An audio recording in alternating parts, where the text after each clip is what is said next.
તો ભારે વરસાદની સાથે સાથે દ્વારકાના દરિયામાં ભારે કરંટ જોવા મળી રહ્યું છે ત્યારે ઇન્ડિયન કોસ્ટગાર્ડના જાંબાઝ જવાનોએ પ્રતિકૂળ પરિસ્થિતિમાં દિલધડક રેસ્ક્યુને અંજામ આપી અને 13 માછીમારોને બચાવી લીધા છે।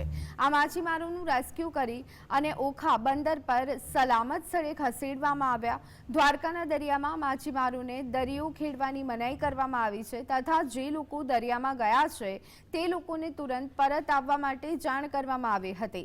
ત્યારે પદ્માવતી બોટના માલિકે ઓખામાં ઇન્ડિયન કોસ્ટગાર્ડની ઓફિસમાં 15 કિલોમીટર દૂર દરિયામાં તેની બોટ ફસાઈ હોવાની માહિતી આપી હતી, જેમાં તેમણે જણાવ્યું હતું કે બોટનું મશીન બગડી ગયું હોવાથી ખરાબ હવામાનના કારણે તેની બોટ પરત ફરી શકે તેમ નથી। જે બાદ ઇન્ડિયન કોસ્ટગાર્ડના જવાનોએ અભિક્ષેપ અને હેલિકોપ્ટરની મદદથી રેસ્ક્યુ ઓપરેશન શરૂ કર્યું। દરિયામાં ખરાબ હવામાન વચ્ચે કોસ્ટગાર્ડ દ્વારા રેસ્ક્યુ કરી તમામ માછીમારોને બચાવી સલામત સ્થળે ખસેડવામાં આવ્યા હતા। આ ઉપરાંત જવાનોએ તેમની બોટની મદદથી ખરાબ થઈ ગયેલી બોટને પણ કિનારે પહોંચાડી હતી।